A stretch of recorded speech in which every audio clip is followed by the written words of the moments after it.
नमस्कार, जय हिंद, जय भारत।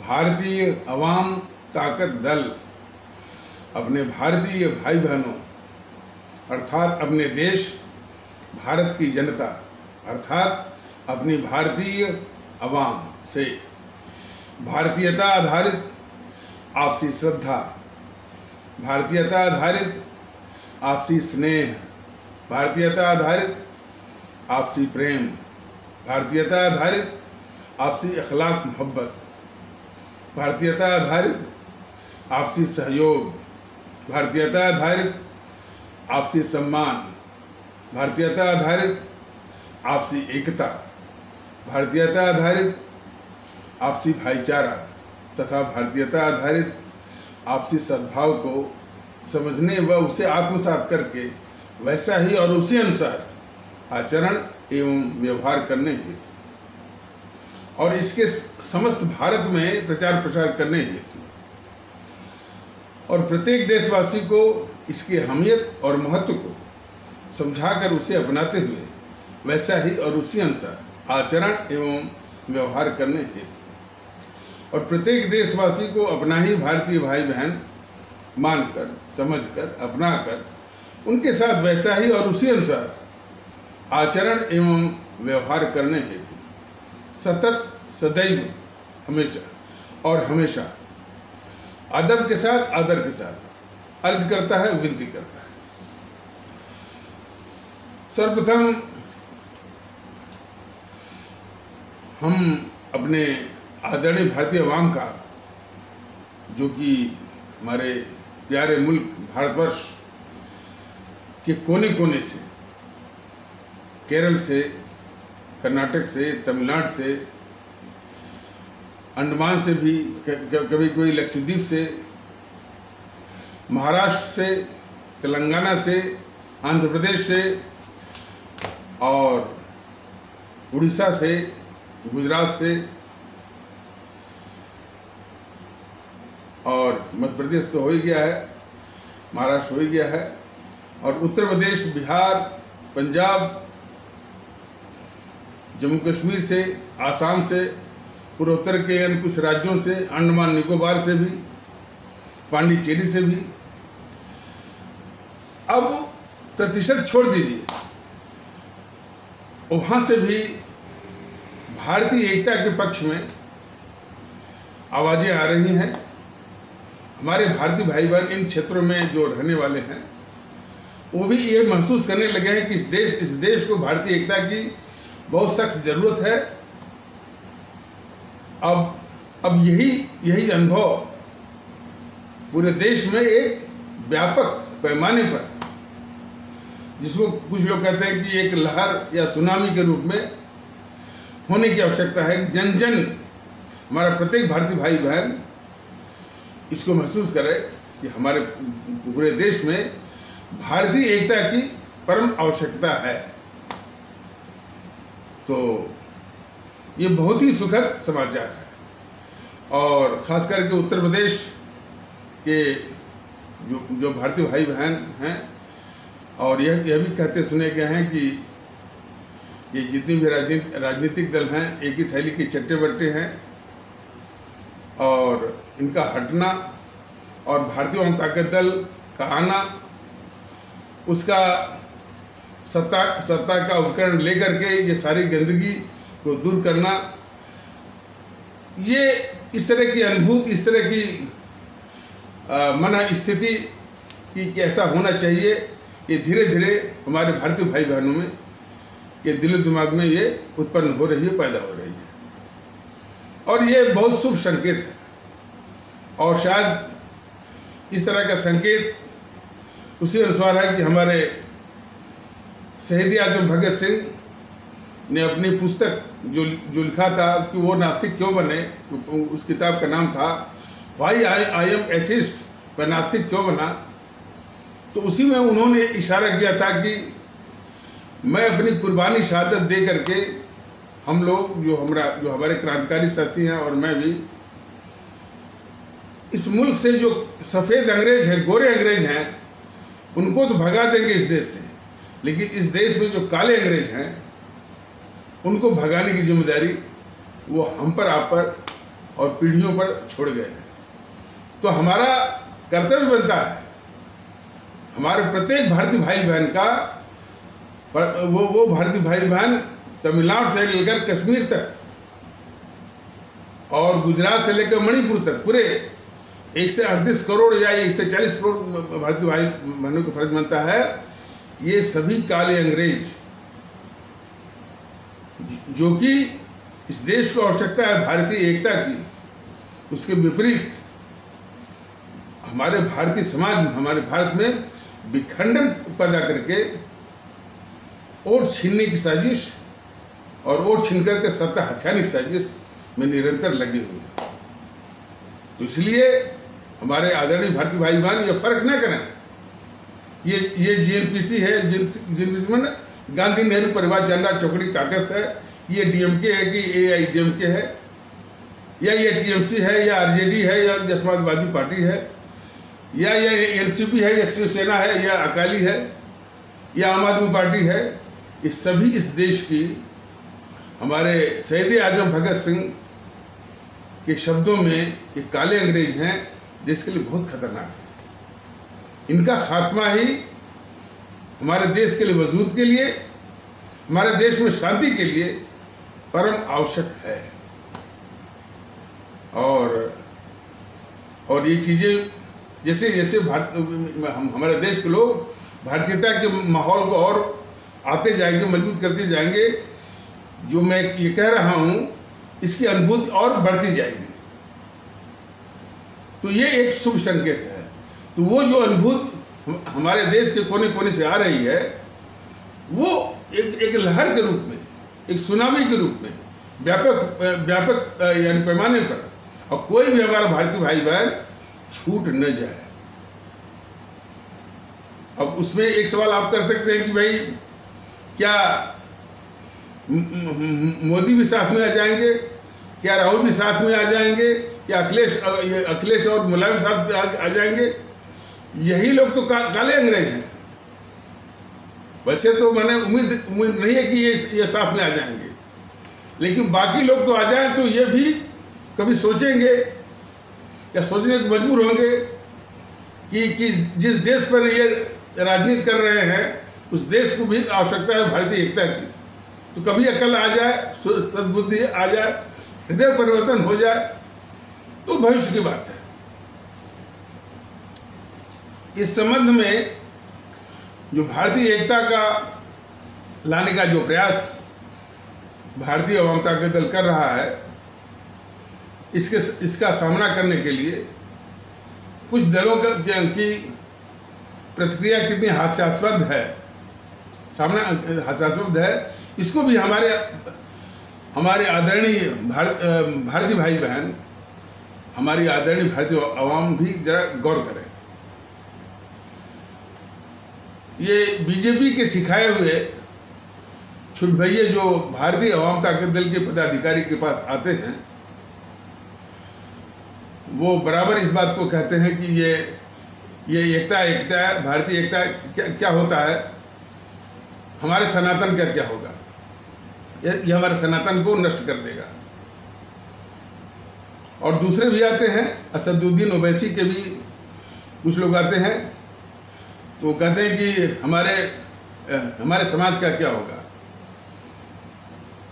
इन सभी को वैसे तो हर एक को जवाब देना कोई आवश्यक नहीं है, लेकिन इस तरह की सोच वाले को असदुद्दीन ओवैसी कहें कि हमारे समाज का क्या होगा, तो अपने उस अवधारणा को शुद्ध करें, ठीक दुरुस्त करें कि ये समाज उनका ही नहीं है, ये हमारा पूरा भारतीय समाज है जिसमें सभी लोग भारतीय हैं। तो असदुद्दीन ओवैसी महोदय जैसे लोग अपनी उस कॉन्सेप्ट को, उस अवधारणा को दुरुस्त करें कि उनका छोटा सा टुकड़ा वाला समाज ही नहीं है, हमारे प्रत्येक भारतीय भाई बहन के लिए पूरा भारतीय समाज है जिसमें सभी लोग भारतीय हैं। पंथ उनका कुछ भी हो, इससे कोई समस्या ही नहीं है। तो ऐसे लोग तो ऐसे ऐसे ऐसे में असदुद्दीन ओवैसी अकेले नहीं है, ओम प्रकाश राजभर भी हैं, संजय निषाद जैसे लोग हैं, अनुप्रिया पटेल जैसे लोग हैं, और भी इस प्रकार से जो भारतीय समाज में जातीय इत्यादि के आधार पर जो विखंडन की सोच रखते हैं और विखंडन की घटिया किस्म की जो नीति चला करके, साजिश चला करके सत्ता हथियाने की साजिश में वो लगे रहते हैं। ऐसे लोगों को भारतीय जनता दल स्पष्ट करना चाहता है कि उनका एक टुकड़े वाला ही समाज नहीं है, हमारा पूरा ये भारतीय समाज है जिसमें सभी लोग भारतीय हैं। तो खंडित रूप में सोचना, खंडित रूप में व्यवहार करना, उसको खंडित करना, इसकी आदत, यह आदत उनको छोड़नी पड़ेगी सभी को, चाहे वो असदुद्दीन ओवैसी हो, चाहे प्रकाश राजभर हो, चाहे संजय निषाद हो। इसके साथ साथ सबसे बड़ी जरूरी है जो नफरत फैला रहे हैं तत्व, जिसमें पुष्पेंद्र कुलशेखर जैसे गद्दार, नफरत फैलाने वालों में ये असदुद्दीन ओवैसी और उसका छोटा भाई अकबरुद्दीन ओवैसी, यति नरसिम्हानंद सरस्वती जो कि वास्तविक रूप से वो अपराधी है, दीपक त्यागी, और समाज में जहर घोलने वाले वामन मिश्रम, समाज में जहर घोलने वाले चंद्रशेखर रावण, इनकी भी प्रवृत्तियों को, इनके भी कारनामों को, इनके भी कृत्यों को कुचलने की आवश्यकता है। ये बहुत जहर घोल रहे हैं, और किसके नाम पर? बाबा साहब के नाम पर। बाबा साहब के क्या विचार थे, उनके सारे विचारों की उदारता की ये सब हत्या कर। तो इनसे भी खास करके हमारे उपेक्षित भारतीय भाई बहन, जिनको कि भारतीय जनता दल सत्ता मिलेगी तब भी, सत्ता नहीं मिलेगी तब भी, जो बाबा साहब का आदेश है और उनकी ये जो इच्छा है कि इस हमारे तबके को सम्मान, बराबरी का, भारतीयता का सम्मान, उसका स्पष्ट पक्षधर है भारतीय जनता दल। और जैसे जैसे जब भी मौका मिलेगा इसको करके दिखाएगा। तो हमारे उपेक्षित भारतीय भाई बहन इस वामन मिश्रम के, मायावती के, चंद्रशेखर रावण के उसके मोहबाज जाल से तुरंत ये बाहर आ जाए। ये विखंडनकारी ताकतें हैं, ये बाबा साहब के अनुयायी हो नहीं सकते। तो बात चल रही थी कि पुष्पेंद्र कुलशेखर जैसे गद्दार, अकबरुद्दीन ओवैसी जैसे और असदुद्दीन ओवैसी जो कि नफरत ये फैलाते हैं, यति नरसिम्हानंद जैसा समाज में जो नफरत ये फैलाता है, और किस तरह से नफरत फैलाता है इस विषय पर हम लोग यदि मौका मिलेगा तो अलग से बात कर लेंगे। लेकिन ये समाज के खतरनाक तत्व हैं, कोढ़ नहीं है। ऐसा नहीं कि कोढ़ होकर बैठे हुए हैं, लेकिन निश्चित नहीं, सक्रिय हैं लेकिन खतरनाक है। तो इनको भी ठिकाने लगाने की जरूरत है। दुख इस बात का की है कि ये पॉलिटिकल पार्टियां इनको साथ दे रही हैं। तो खैर, इसका जवाब हमारे सभी भारतीय भाई बहन भारतीयता के आधार पर एक होकर के चुनाव के समय में ईवीएम मशीन पर इनको नस्तमे नाबूद करें, जो मैं पहले से कर रहा हूँ। मौका निकल गया, कोई बात नहीं है, ये अच्छा मौका था। बीजेपी को भी जो है वो सबक सिखाना था। अब वो वोट, जब से वोट उसको मिल गया तो तब से बड़े वो अहंकार में आ गई है। लेकिन जितने भी मौके आ रहे हैं तो इन चुनाव के अवसरों पर इन सारे काले अंग्रेजों को सबक सिखाना होगा, इनको इनके पात्र जगह पर इनको पहुंचाना होगा, जो कि हमारे शहीद आजम भगत सिंह का आदेश है।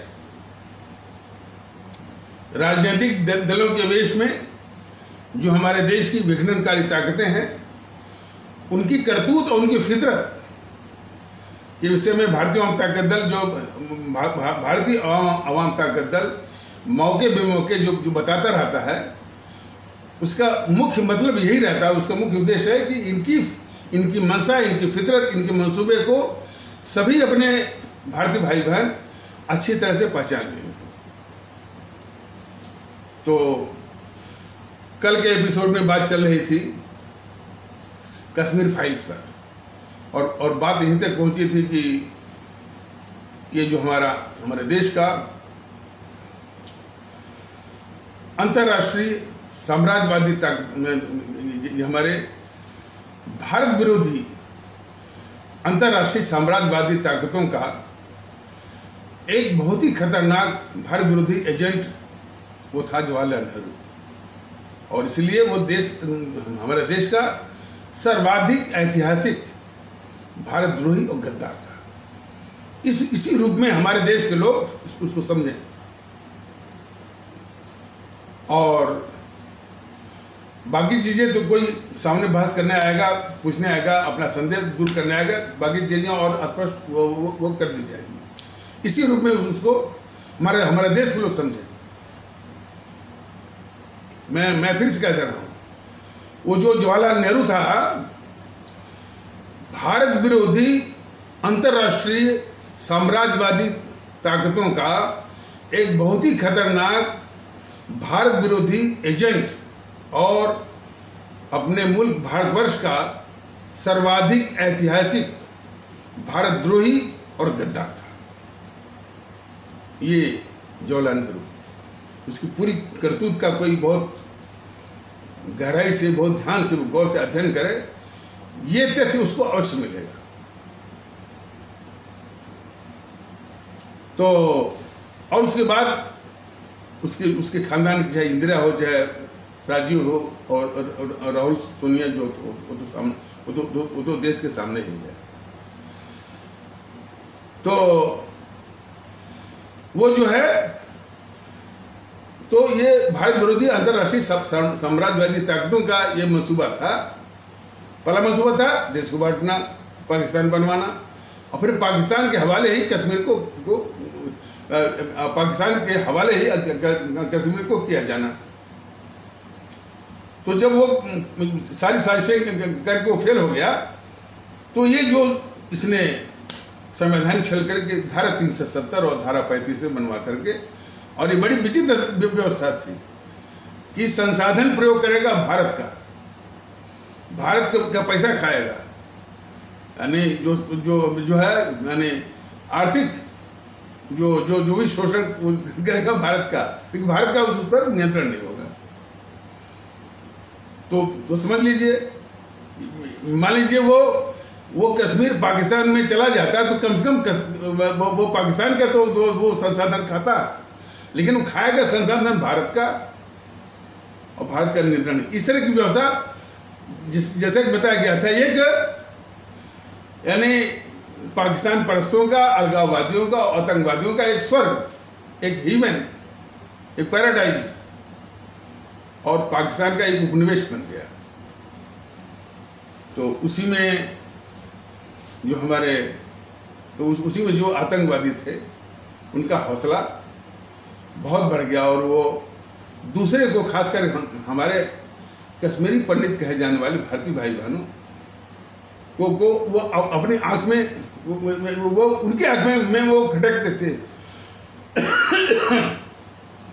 तो उनको कश्मीर से बाहर निकालने की वो साजिश करने लगे, वो आतंकवादी। और जैसा कि बताया गया है कि वो एक दिन, यानी ये 1990 की घटना है, एक दिन जो है कम से कम 25 से 30 हमारे कश्मीरी पंडित कहे जाने वाले भारतीय भाई बहनों की निर्मम हत्या, और उसमें कुछ महिलाएं भी थी, कुछ बच्चे भी थे। ऐसा करके हमारे कश्मीरी पंडित कहे जाने वाले भारतीय भाई बहनों को इन सबों ने आतंकित किया। तब मस्जिदों के लाउड स्पीकरों से चिल्ला करके बिल्कुल अपमानजनक भाषा में, और वो हमारे कश्मीरी पंडित कहे जाने वाले भारतीय भाई बहनों को वो भारतीय नहीं बोलते थे, नहीं, हाँ वो जो है इनको इंडियंस बोलते थे, और वो आतंकवादी अपने को इंडियन नहीं मानते थे, वो थे कश्मीर के ही, लेकिन अब जो भारत का हिस्सा है, लेकिन अपने को इंडियन नहीं मानते थे। ये हमारे कश्मीरी पंडित को ये हमारे कश्मीरी पंडित कहे जाने वाले भारतीय भाई बहनों को इंडियन बोलते थे। तो मस्जिदों के लाउड स्पीकरों से चिल्ला करके इस तरह से वो उन्होंने चिल्ला करके कहा, घोषणा किया कि ये इंडियंस ने हत्या करके आतंकित करने के बाद यदि ये इंडियंस अपनी सलामती चाहते हैं तो अपनी जायदाद को, अपनी बीवियों को, अपनी बेटियों को छोड़ करके कश्मीर के बाहर निकल जाए। इतना अपमानजनक इसी आज़ाद भारत को और उन आतंकवादियों के द्वारा कितना शर्मसार ये सुनने में लगता है, और जिन्होंने इसका सामना किया होगा कितनी वेदना हुई होगी, कितना कष्ट हुआ होगा, वो सोच करके भी ये दिल बैठ जाता है। पूरे देश के लिए ये शर्मसार करने वाली घटना है। यह अनुभूत प्रत्येक देशवासी को, प्रत्येक भारतीय भाई बहनों को करना ही चाहिए, करना पड़ेगा। और वो हमारे कश्मीरी पंडित कहे जाने वाले भारतीय भाई बहन हमारे देश के विभिन्न भागों में, खास करके दिल्ली और मुंबई में इसी आज़ाद भारत में शरणार्थी का जीवन जीने को मजबूर है। इसके प्रति हमारे प्रत्येक भारतीय भाई बहन संवेदनशील है और उस घटना के प्रति शर्मसार है। ये तो वास्तविकता है। और उसकी जड़ में कौन है? वो गद्दार जवाहरलाल नेहरू। अब इस गद्दार जवाहरलाल नेहरू के ये इसकी जड़ में है, इसी हकीकत को छुपाने की पूरी साजिश हो रही है। ये बीजेपी वालों ने विवेक रंजन अग्निहोत्री से कश्मीर फाइल तो बनवा लिया, लेकिन इस जो इस तरह से जो कुकृत्य हुआ है हमारे कश्मीरी पंडित कहे जाने वाले भारतीय भाई बहनों के साथ, उसमें उसकी जड़ में नेहरू है। इस तथ्य को बीजेपी वालों ने विवेक रंजन अग्निहोत्री की कश्मीर फाइल बनवा करके इसको अच्छी तरह से ढका है। तो विवेक रंजन अग्निहोत्री ने इस पर एक शब्द नहीं बोला। दूसरी चीज, विवेक रंजन अग्निहोत्री जैसे लोग बराबर दिखाते हैं ये हिंदुओं पर अत्याचार। हमारे देश के सभी लोग जाने कि कोई इस देश में हिंदू नहीं है,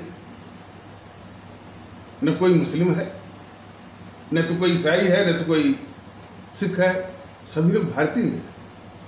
तो हमारे उन भारतीय भाई बहनों के साथ जो अत्याचार हुआ उसको सब बोलते हैं कि हिंदुओं पर अत्याचार है, और इस प्रकार से हिंदू बनाम मुस्लिम कर दिया। अब देखिए इसका असर, जिस घटना पर हमारे पूरे देश के लोग, हमारे पूरे देश के सभी आदरणीय भारतीय भाई बहन,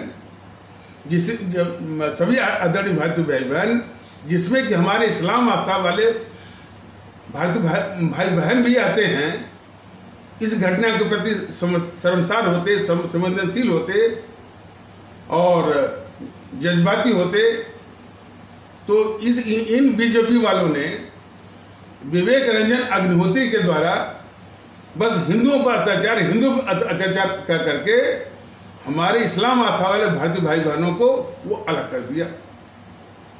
जरूरत इस बात की थी कि इस शर्मसार घटना पर उनको भी शामिल करना चाहिए था, और वो भी शामिल हैं काफ़ी भी, और इस वातावरण की जरूरत थी कि सभी देश के लोग इस घटना पर सभी शर्मसार होते हैं। जरूरत इस बात की है, और भारतीय जनता पार्टी अभी भी कह रहा है कि पूरे देश के लोग हम और हमारे सभी आदरणीय भारतीय भाई बहन, जिसमें कि हमारे इस्लाम आस्था वाले भारतीय भाई बहन भी है, वो इस घटना पर शर्मसार और संवेदनशील हों, और काफ़ी होंगे भी, लेकिन उसको अलग करने के लिए इस बीजेपी वालों ने हिंदुओं पर अत्याचार ये कई बार बताया गया है, और इस बात की जरूरत है कि आतंकवादी आतंकवादी होता है, अपराधी अपराधी होता है, उसको किसी पंथ से मत जोड़ो। ये बहुत बड़ी भूल हो रही है। तो कश्मीर के जो आतंकवादी हैं उनका हमारे इस्लाम आस्था वाले भारतीय भाई बहनों से कोई संबंध नहीं है, न उनका संबंध उनका संबंध इस्लाम से है, आतंकवादी है। और इसी दृष्टिकोण से पूरे देश के लोग उसको देखें। चूंकि ऐसी आदत बन गई कि उस आतंकवादी को इस्लाम से तो वो जोड़ रहे हैं सब, वो अपराधी, ताकि कुछ उनको वो संरक्षण मिले, शील्ड मिले, प्रोटेक्शन मिले, वो तो जोड़ेंगे ही। कुछ कट्टरवादी तत्व भी होते हैं वो, जो कि इस्लाम आस्था वाले भारतीय भाई बहनों के तबके में भी होते हैं और दूसरे तबके में भी होते हैं।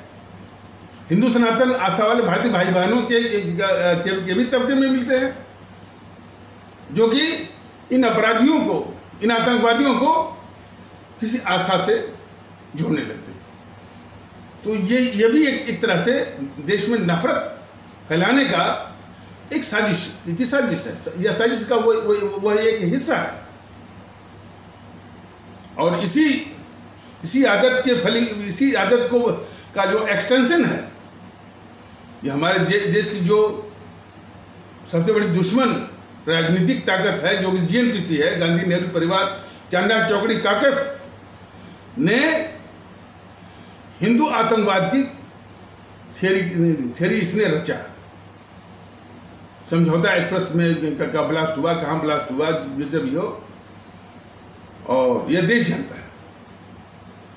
समझौता एक्सप्रेस के असली गुनाहगारों को यह देश की गद्दार जीएनपीसी ने छोड़ दिया और हिंदू आतंकवाद की थ्योरी को स्थापित करने के लिए कुछ निर्दोष लोगों को फंसा दिया इसने। सिर्फ इसीलिए यहाँ एक आदत चल रही थी कि आतंकवाद को लोग जो है इस्लाम से जोड़ रहे थे।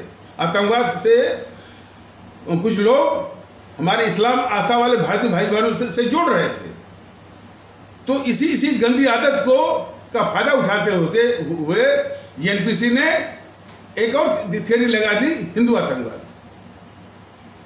और उसको तो ये गद्दार राहुल गांधी मैंने भारत के बाहर जाकर के घूम के कह रहा था कि हिंदू आतंकवाद तो इतना खतरनाक है जो कि मिस्र का जो वो ब्रदरहुड, मुस्लिम ब्रदरहुड एक आतंकवादी संगठन है मिस्र का, उससे भी खतरनाक। लीजिए। तो खैर, भारतीय वाम ताकत दल अपने सभी आदरणीय भारतीय भाई बहनों और सभी अपने आदरणीय भारतीय वाम से यही निवेदन करता है कि अपराधी अपराधी होता है, आतंकवादी आतंकवादी होता है। उसको किसी पंथ से जोड़ने की गलती मत करिए। यह देश के लिए अच्छा नहीं है। स्वार्थी तत्वों और असामाजिक और भारत विरोधी तत्वों को इससे स्ट्रेंथ मिलती है, इससे ताकत मिलती है। इसे परहेज करिए। तो कश्मीर के आतंकवादियों ने जो किया वो आतंकवादी थे, उसको इस दृष्टिकोण से देखना कि मुसलमान थे, वो इस्लामी थे, सबसे बड़ी भूल ही नहीं। इस देश को जरूरत है कि एक जो है सद्भाव लाने की,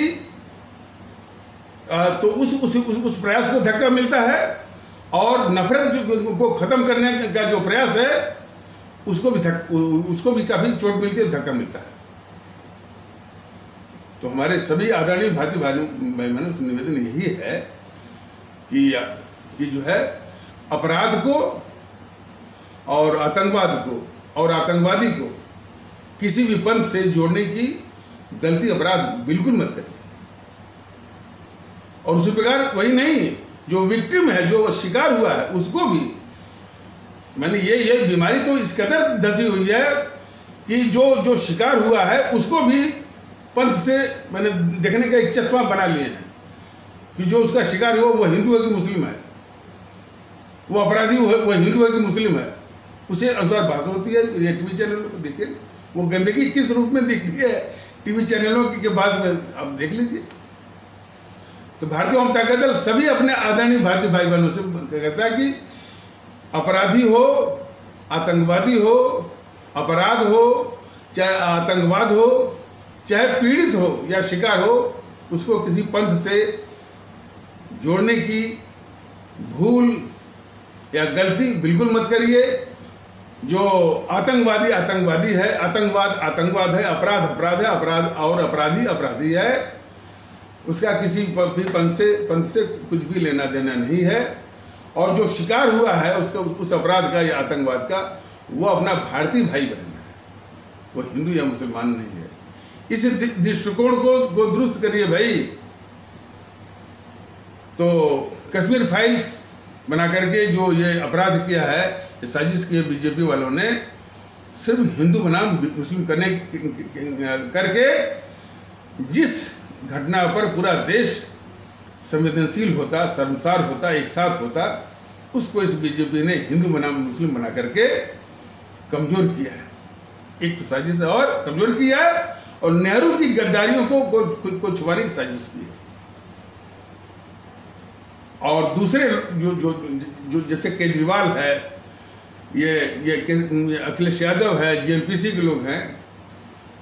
जेएनपीसी का नेहरू तो खैर इसकी जड़ में ही है। अखिलेश यादव टाइप के या केजरीवाल टाइप के,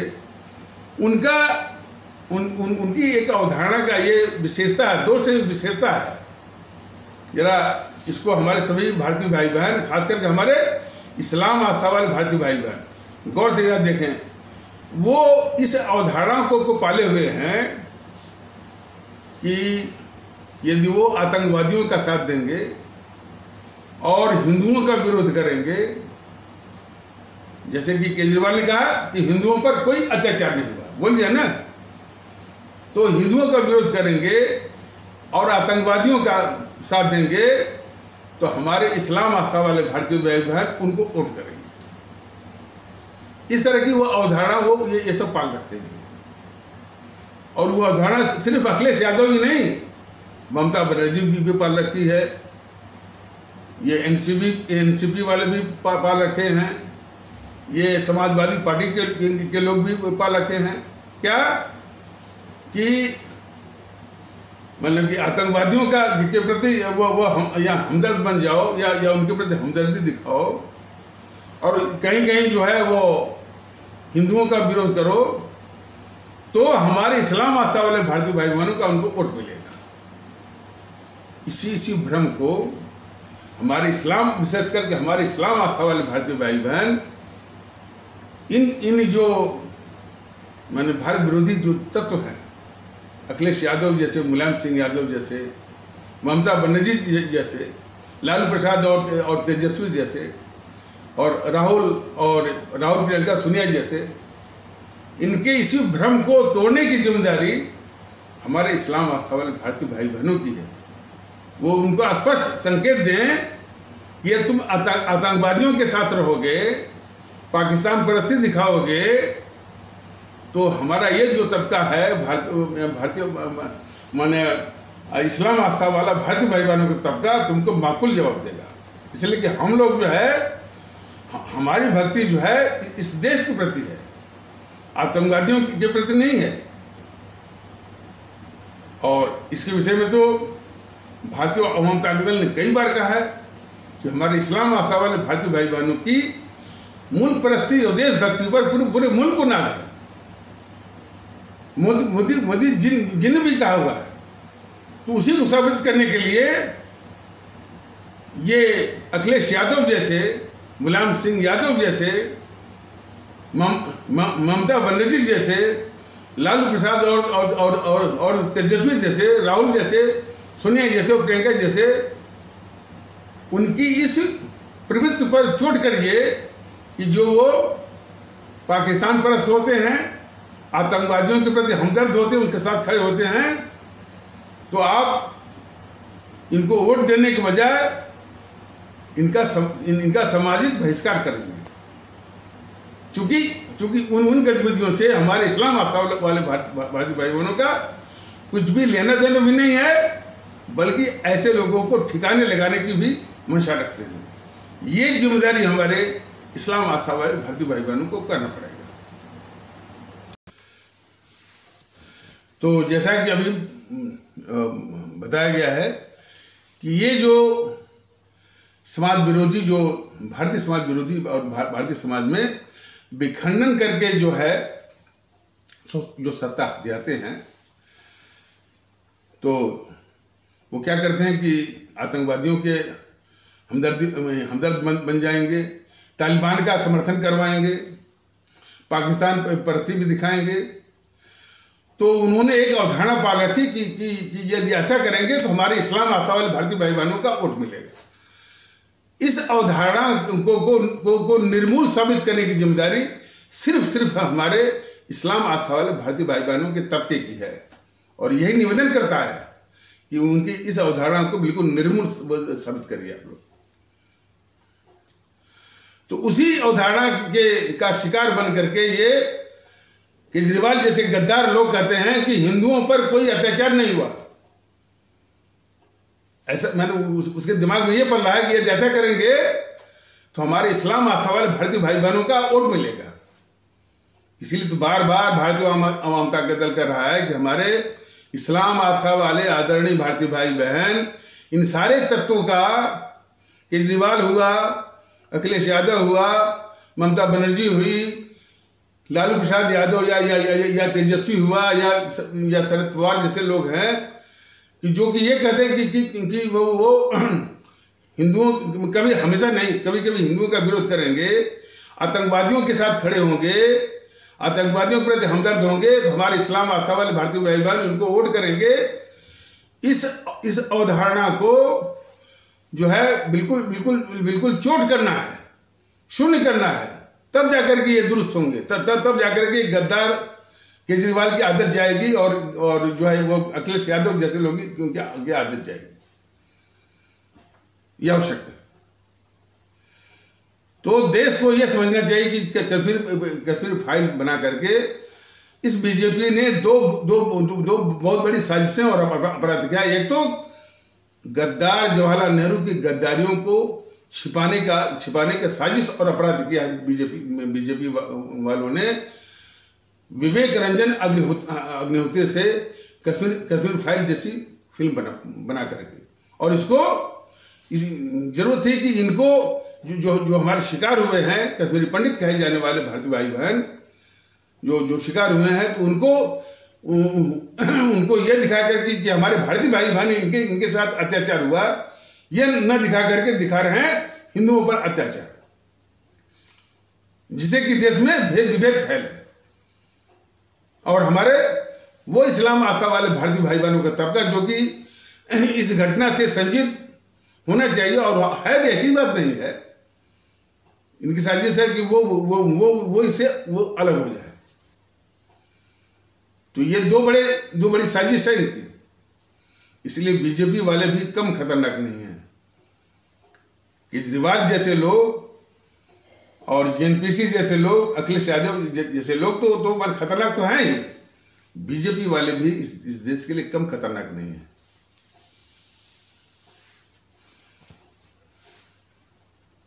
जब से ये योगी महोदय दोबारा मुख्यमंत्री बने हैं, ये देश का गद्दार मीडिया, गद्दार इसलिए कहा जाता है कि इसको आवाम से कुछ मतलब नहीं है, बस इन विघटनकारी ताकतों के ही साथ मिलकर के एक झूठ मूठ का एक हुआ वो बनाता है।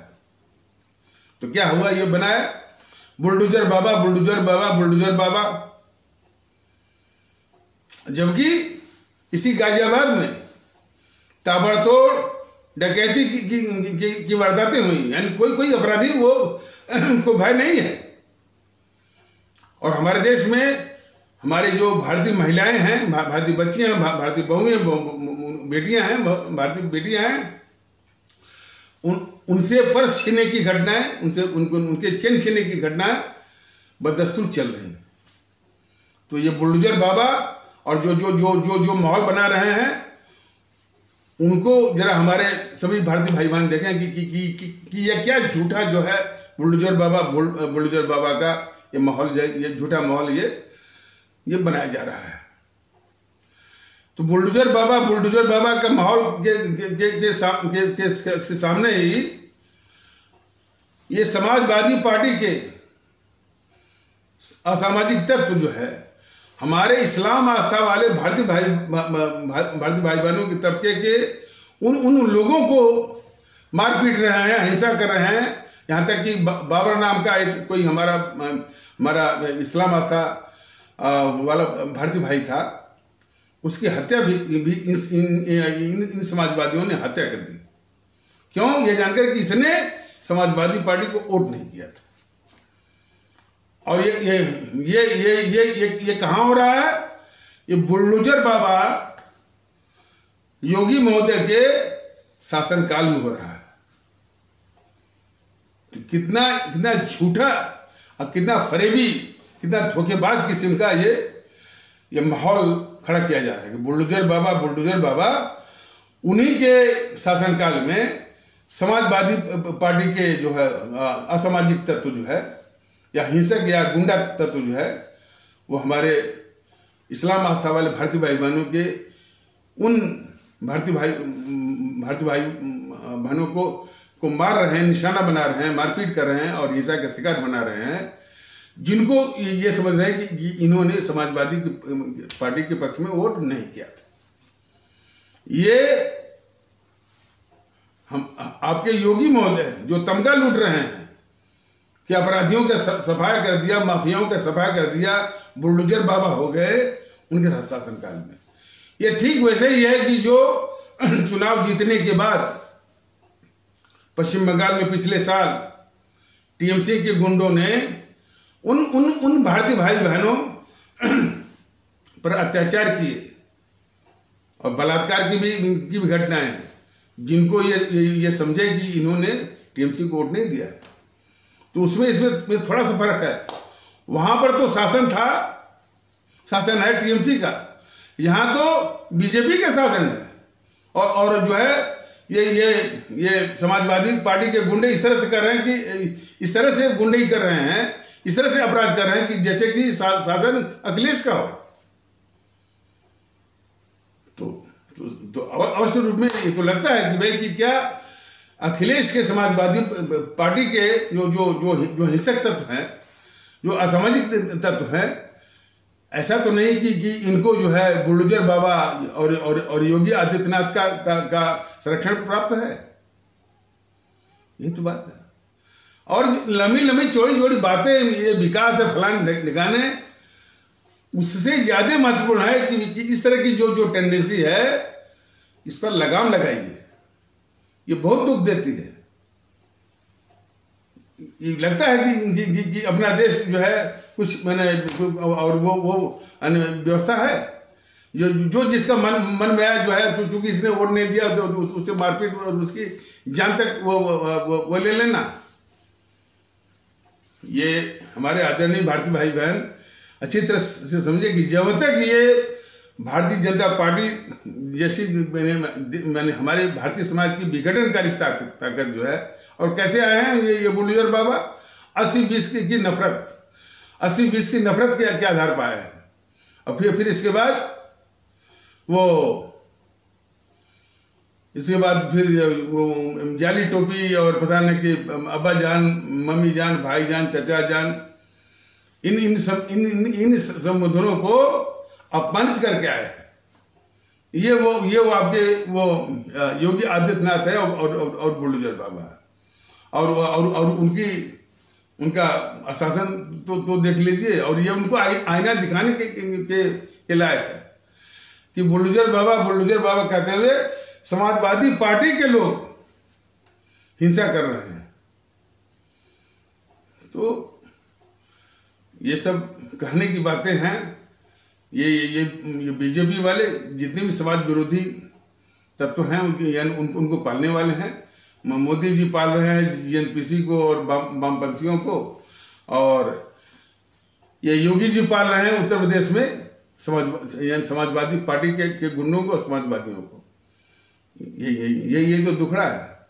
और हमारी आदरणीय भारतीय अवाम और खास करके इस समय तो जो हमारे इस्लाम आस्था वाले भारतीय भाई बहनों का जो तबका है वो जो है समाजवादी पार्टी के गुंडों से वो त्रस्त है। लेकिन इसमें एक बात और है, हमारे इस्लाम आस्था वाले भारतीय भाई बहन इस समाजवादी पार्टी को अच्छी तरह समझ लें कि जो ये हमारे इस्लाम आस्था वाले भारतीय भाई बहनों का हितैषी होने का बहुत दम्भ भरता दावा करता है, उसकी असलियत यही है कि जब उसको वोट नहीं मिलेगा तो आपके साथ वो हिंसा करेगा, आपको मारेगा पीटेगा भी। ये है समाजवादी पार्टी का असली चरित्र। तो इससे भी हमारे जो इस्लाम आस्था वाले भारतीय भाई बहन जो उसका अभी भी मोहजाल में हैं और इस मैंने जो चुना हुआ है अभी हाल में ख़त्म हुआ है, इसमें इस्लाम आस्था वाले भारतीय भाई बहन अभी भी समाजवादी पार्टी के मोह जाल के शिकार बन करके उसको उन्होंने वोट किया है। और काफ़ी इस तरह की रिपोर्टें हैं कि अभी भारतीय जनता के दल तो काफ़ी माने निवेदन भी करता रहा, कुछ असर हुआ है, नहीं कहते हैं, लेकिन अभी भी 89% हमारे इस्लाम आस्था वाले भारतीय भाई बहन इस समाजवादियों के मोह जाल में फंस करके वोट किया है उसको। यही तो टुकड़ा है देश का। देख लीजिए जिन इस्लाम आस्था वाले भारतीय भाई बहनों वोट नहीं किया इसको समाजवादी को, तो समाजवादी पार्टी के गुंडे वो पीट रहे हैं उनको। इस असलियत को हमारे इस्लाम आस्था वाले भारतीय भाई बहन कदापि नहीं भूले कि ये इसकी असलियत है समाजवादी पार्टी की। बाकी तो ऐसे तत्व जो है वो योगी जी के द्वारा पाले जा रहे हैं, जो योगी जी कि इन्होंने अपराध को ख़त्म कर दिया, अपराधियों को ख़त्म कर दिया, माफियाओं को ख़त्म कर दिया, और ये बुलडोजर बाबा हो गए। सब झूठा, सब मिथ्या और धोखेबाजी का। चीन के संबंध में भी कुछ बात कर लेते हैं। चीन के प्रति जो रवैया इस गद्दार जवाहरलाल नेहरू ने अपना रखा था कि चीन के आगे सरेंडर नहीं, भारत के संसाधनों की कीमत पर वह चीन का समर्थन कर रहा था। ये गद्दार नेहरू तिब्बत मिलना चाह रहा था भारत से, उस तिब्बत को हवाले कर दिया अपने दुश्मन चीन को। अपने देश की खुद जमीन लद्दाख की 42,000 वर्ग मील इस गद्दार नेहरू ने वो 62 के युद्ध के बहाने इसने जो है चीन को सौंप दिया। और इस पर कोई बोलने को तैयार नहीं है। जब भी बात आती है तो पूरा मीडिया, और विशेषकर मैंने देखा था कि ये जी न्यूज वाला,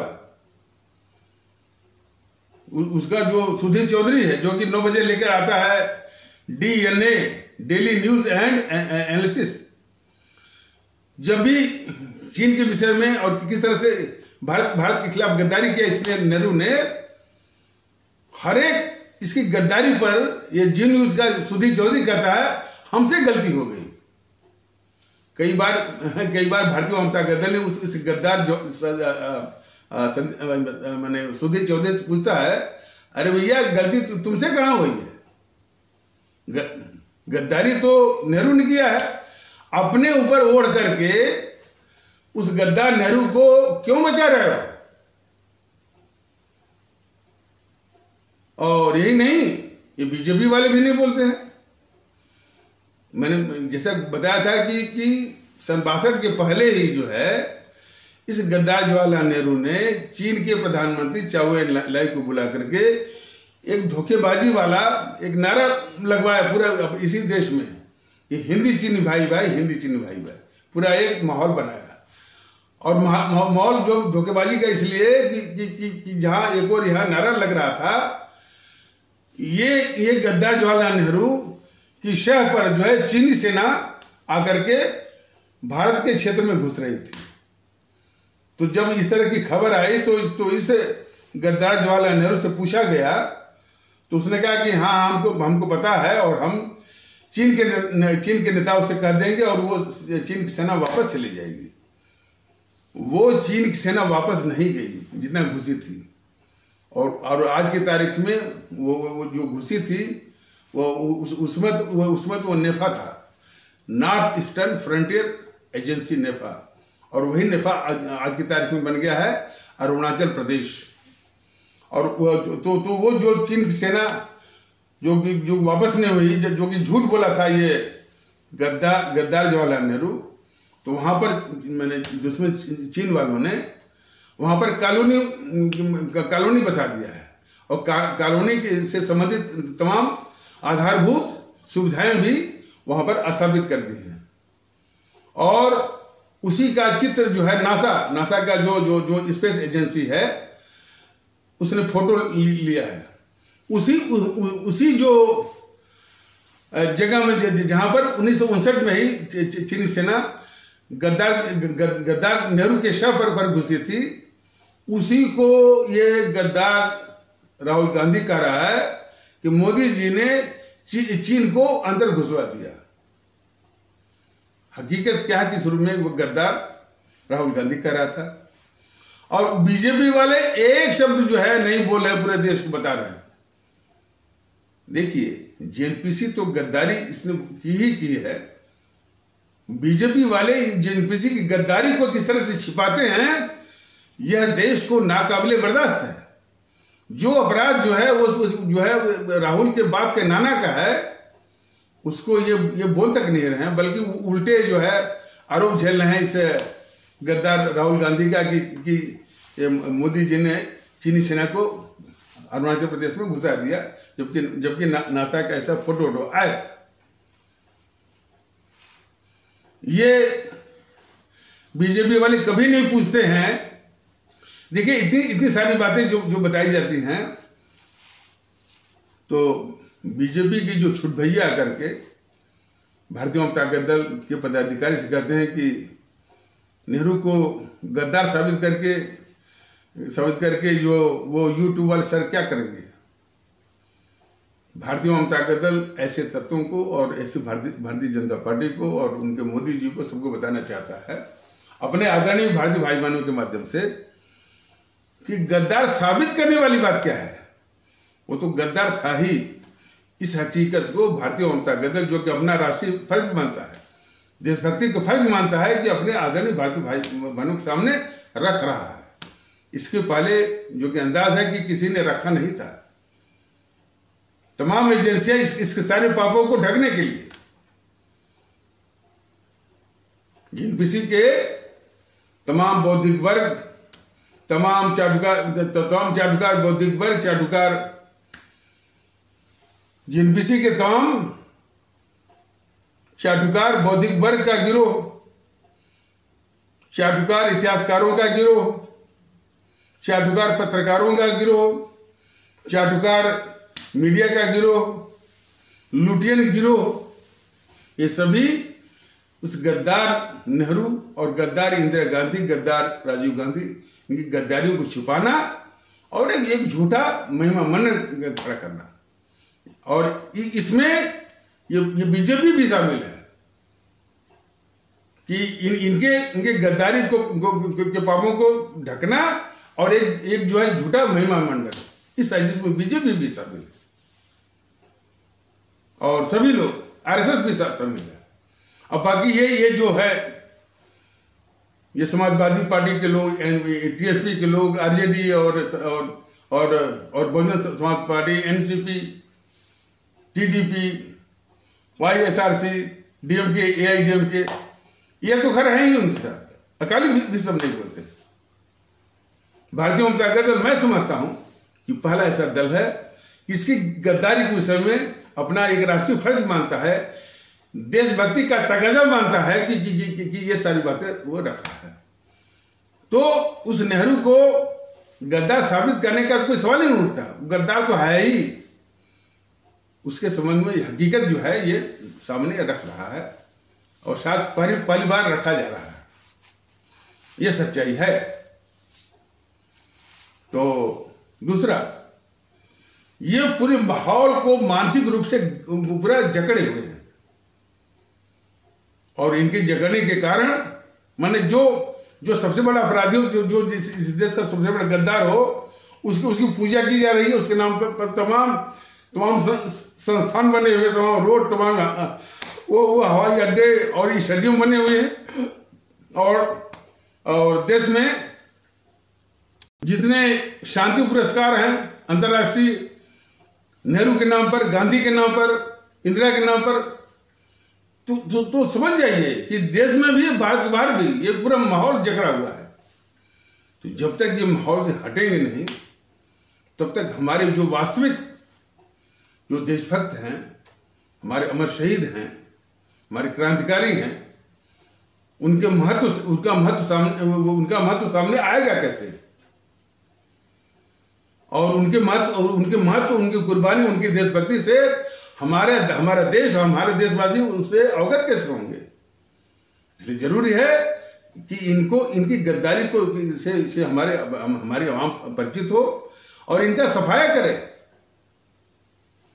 तभी हमारे परम आदरणीय राष्ट्र महानायक, राष्ट्रभक्त शिरोमणि नेताजी सुभाष चंद्र बोस, शहीद आजम भगत सिंह, अमर शहीद चंद्रशेखर आजाद, अमर शहीद अशफाकुल्ला, अमर शहीद खुदीराम बोस, अमर शहीद सुब्रमण्यम भारती, अमर शहीद श्रीमती रानी लक्ष्मीबाई, अमर शहीद श्रीमती रानी चंद्रिमा, अमर शहीद श्रीमती रानी गडिलू इत्यादि अमर शहीदों की कुर्बानी, शहादत, देश प्रेम, राष्ट्रभक्ति, मुल्क परस्ती से पूरा देश अवगत होगा और लोगों में देशभक्ति का जज्बा आएगा, जो कि आना बहुत जरूरी है। इसमें उसका बहुत अभाव है।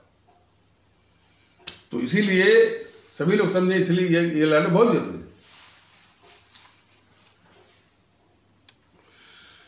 इन समय की झूठी महिमा मंडन, इन गद्दारों की झूठी महिमा मंडन में हमारे अमर शहीदों को बदनाम करने की भी साजिश की गई। इनके चाटुकार वो इतिहासकारों के गिरोह के द्वारा जो इन सबों ने आज़ादी की लड़ाई का जो इतिहास जो इन सबों ने लिखवाया है, उसमें हमारे अमर शहीद चंद्रशेखर आजाद, अमर शहीद अशफाकुल्ला इत्यादि को क्रांतिकारी आतंकवादी, भगत सिंह को आतंकवादी, और भी सरकारी अभिलेख में ये तो बताया गया है ना कि एक बार जो है ये पत्रकार, मीडिया वाले अपना कंधा साफ करने के लिए इस तरह के सवाल उठा देते हैं ताकि वो अपनी जिम्मेदारी से बच जाए। तो किसी ने, जबकि मनमोहन प्रधानमंत्री था हमारे भारत का, तो उसे किसी पत्रकार ने पूछा कि क्यों सर, क्या ये बात सही है, जो कि ये बात काफी हलकों में ये बात चल रही है कि भगत सिंह को जो है सरकारी अभिलेख में उनको आतंकवादी के रूप में दर्ज है, और जबकि ये सही बात है। तो इस तथ्य को वो मनमोहन जो है दुष्ट कहा जाएगा, वो कैसे उसको ढक रहा है। उसने कहा कि अरे भाई, ये भगत सिंह लोग जो है, वो लोग तो इतने महान हैं कि वो सरकारी अभिलेख के मोहताज थोड़ी है, मैंने सुन कबूला के ऐसा है।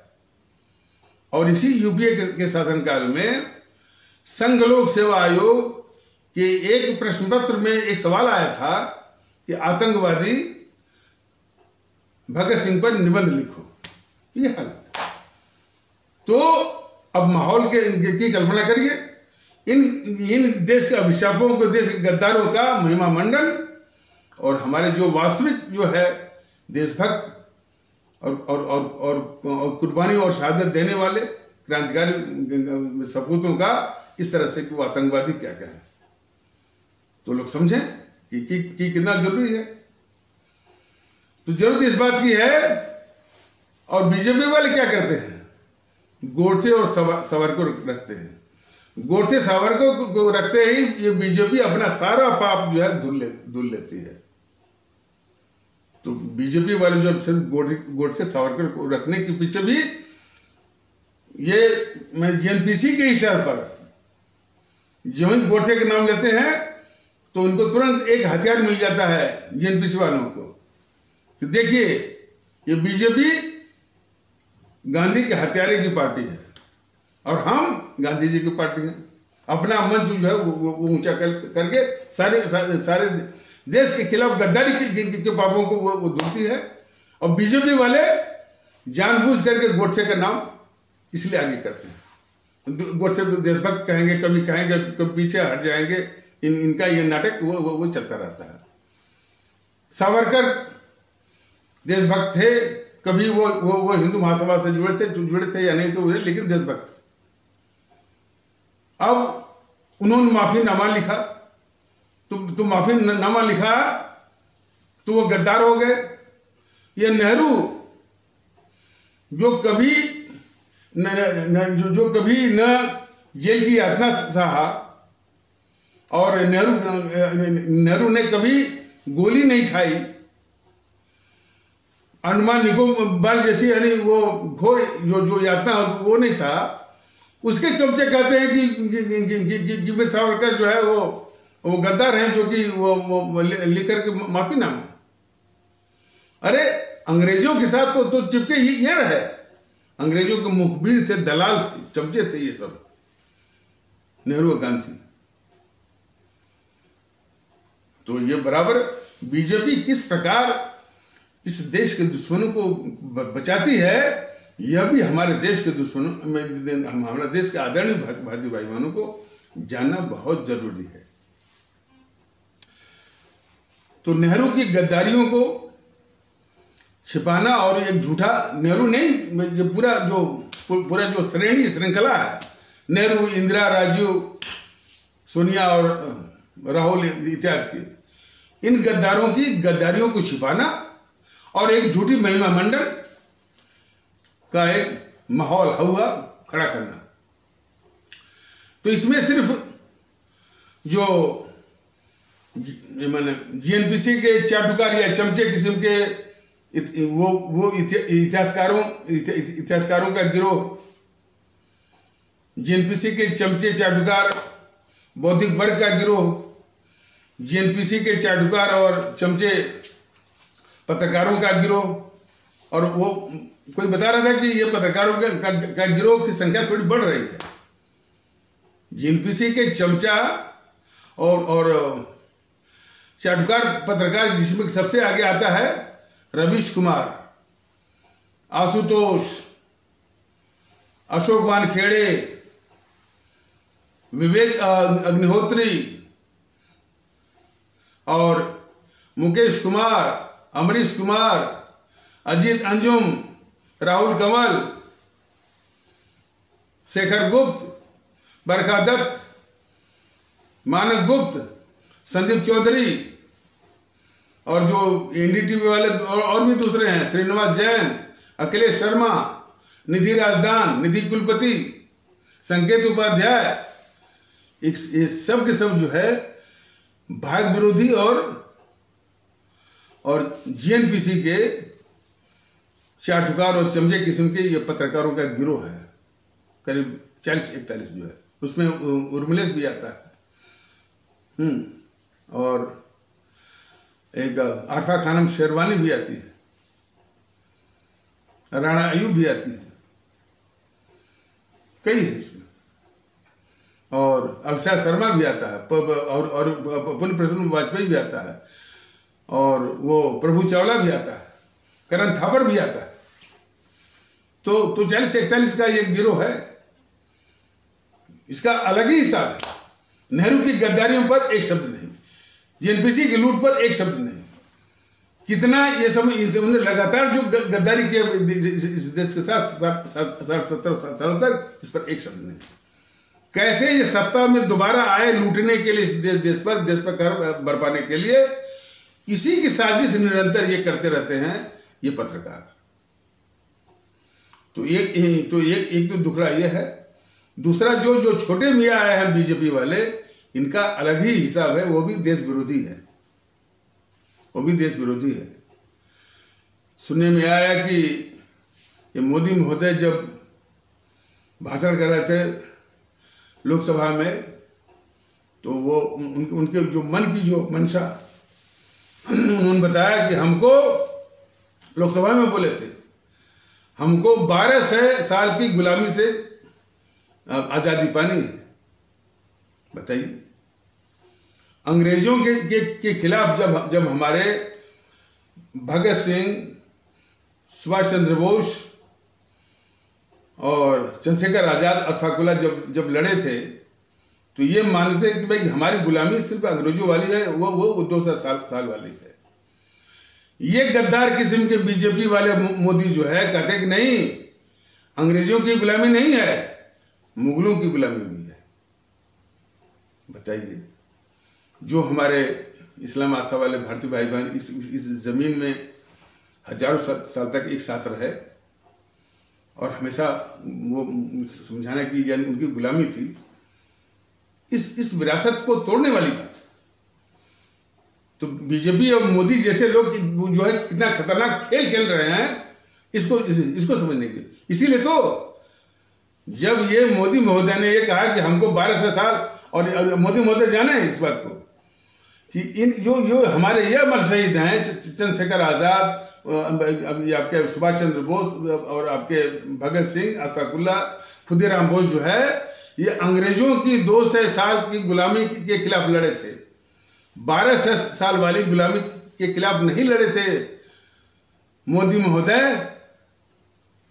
मंगल पांडे जो लड़े थे वह अंग्रेजों की 200 साल वाली गुलामी के खिलाफ लड़े थे। तात्या टोपे नाना साहब जो है वो अंग्रेजों की 200 साल वाली गुलामी के खिलाफ लड़े थे। मोदी महोदय लेकिन आप कह रहे हैं कि 12 साल वाली गुलामी के खिलाफ। यही तो इस देश में नफरत को फैलाता है। तो इसको समझिए, तभी तो पैदा हो गया ये गद्दार जो है पुष्पेंद्र कुलश्रेष्ठ, और उसी के जोड़ीदार में खड़ा हो गया ये असदुद्दीन ओवैसी और उसका छोटा भाई। वो तो खुद ही कह रहा है कि हमने शासन किया, हम जो है 20 करोड़ जो है 100 करोड़ के ऊपर भारी है। शुरू हो गया ये। बाकी तो उसने बोला ही था कि 15 मिनट के लिए हटा लीजिए पुलिस से सेना, तो हम कितना हिंसा, मारकाट, दंगा फैलाते हैं। तो ये लोग हैं, अस्थायी रूप से बराबर इनकी साजिश रहती है हमारे देश में नफरत फैलाना, बीजेपी वालों का भी और उसके जवाब में असदुद्दीन ओवैसी इत्यादि का वही, और उन्हीं का एक जो डीजेनरेटिव प्रोडक्ट ये है वो नरसिम्हानंद है। तो भारतीय जनता दल अपने आदरणीय भारतीय बहनों से कहता है कि इनको पहचानिए, इनको इसीलिए कह रहा हूं कि बीजेपी को वोट मिलना इस देश के लिए कलंक है। और ये कलंकित बीजेपी इसीलिए देश के दुश्मन और देश का गद्दार केजरीवाल को पाल रही है। देश के दुश्मन, देश का कलंक ये इसको यानी ममता बनर्जी को पाल रही है। और देश के दुश्मन और देश के लिए खतरनाक भगवंत मान जो कहता है कि पंजाब भारत का हिस्सा है ही नहीं, यह बोल करके वो राजनाथ के मुंह पर बोल के चला है कि पंजाब भारत का हिस्सा नहीं। तो उस भगवंत मान को ये मोदी जी पाल रहे हैं। इसी प्रकार जो खतरनाक ताकतें हैं आपकी, ये विजयन, एमके स्टालिन, ये भी कभी कोई बोलता है, गहलोत भी बोलता है। तो देश की खतरनाक ताकतों को पालना स्पष्ट रूप से जो है देश विरोध है। तो इसमें हमारी जो आवाम जो है को यही करना पड़ेगा कि एक तो भारतीयता के माहौल के आधार पर भारतीयता आधारित एकता, भारतीयता आधारित भाईचारा। अब इसमें जो बाधाएं हैं उस बाधाओं के विषय में भारतीय जनता दल वो चर्चा करेगा, बताएगा भी। और एक बात और है, ये बीजेपी वाले इस जीएनपीसी वालों के चरित्र के प्रति उतना संवेदनशील नहीं होते हैं।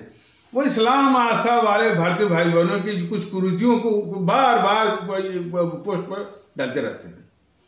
किसी भी बीजेपी वाले आरएसएस वालों को, और वो जो है ये मैंने ये बुरा नहीं लगता है ये इस देश की सबसे बड़ी डकैत, सबसे बड़ी अभिशाप जो है आकर के उसके प्रवक्ता जो है टीवी चैनलों पर दहाड़ के चले जाते हैं उल्टे, जो है इन पर जरा असर नहीं होता, इनको बुरा नहीं लगता है। इनको बुरा क्या लगता है कि वो इस्लाम आस्था वाले भारतीय भाई बहनों के क्या कुछ ऐसे आगे के तबकों में, आगे के वीडियो में यह स्पष्ट किया जाएगा कि किस तरह से ये जीएनपीसी वाले और किस तरह से जीएनपीसी के जो अवतार है, इस देश का गद्दार जो केजरीवाल, इस भारतीय समाज में कैसे आग लगाता है। तो आगे आने वाले एपिसोड में इसको स्पष्ट किया जाएगा। तो एक बात और ध्यान से सुने, इसको आगे भी स्पष्ट करेंगे कि इस जीएनपीसी के सारे पापों को, नेहरू के सारे पापों को, इंदिरा के सारे पापों को सिर्फ बीजेपी और आरएसएस ही नहीं ढकती है। इस्लाम आस्था वाले भारतीय भाई बहनों के तबकों का पूरा बौद्धिक वर्ग जो है इनके पापों को ढकता है। उसकी संवेदनशीलता सिर्फ आरएसएस बीजेपी के खिलाफ होती है। आप देख लीजिए, जामिया मिलिया में देख लीजिए, अलीगढ़ मुस्लिम यूनिवर्सिटी में देख लीजिए, नदवा में देख लीजिए, उस्मानिया में देख लीजिए। सिर्फ बीजेपी आरएसएस के खिलाफ इन सबों ने इतना अपना दिमाग खाली कर दिया है कि इससे कोई भी पत्रकार नहीं, कोई भी इतिहासकार, जैसे इरफान हबीब, नूरुल इस्लाम, इश्तियाक अहमद, सिर्फ नेहरू की गद्दारियों को छिपाना। तो ये भी जो गिरोह है वह नेहरू की गद्दारियों को छिपाने वाला और इन सबों की झूठी मेहमान। और ये सब मैंने एक बार देखा था, नूरुल इस्लाम जो है वो सावरकर के खिलाफ बोले चले जा रहा था। वो गद्दार नूरुल इस्लाम जो है एक शब्द भी नेहरू की गद्दारियों के विषय में नहीं बोला है, मोहनदास करमचंद गांधी की गद्दारी के विषय में नहीं बोला है, इंदिरा गांधी की गद्दारी के विषय में नहीं बोला है, सिर्फ सावरकर के खिलाफ बोला था। और नूरुल इस्लाम इतिहासकार साथ दिल्ली यूनिवर्सिटी में था। तो ये भी रोना है। तो इस सारे देश के गद्दारों का परिचय जो है भारतीय जनता दल करवा रहा है, लेकिन इसको दुरुस्त करने की जिम्मेदारी भी हमारे भारतीय भाई बहनों पर है। और हथियार क्या है, आसरा क्या है और वो मंच क्या है, भारतीयता। इसी पर आइए आप लोग और एक होइए। भारतीय अवाम ताकत दल भारत के अवाम की ताकत स्थापित करना चाहता है और उसी में लगा हुआ है। तो भारत की अवाम की ताकत को मैनिफेस्ट करवाइए, प्रदर्शित करवाइए और इन सारे देश के दुश्मनों का खात्मा करने में आगे आइए। तो इन्हीं आवश्यक शब्दों के साथ इस आवश्यक पर चर्चा को यहीं पर विराम दिया जाता है। तब तक के लिए नमस्कार, जय हिंद, जय भारत।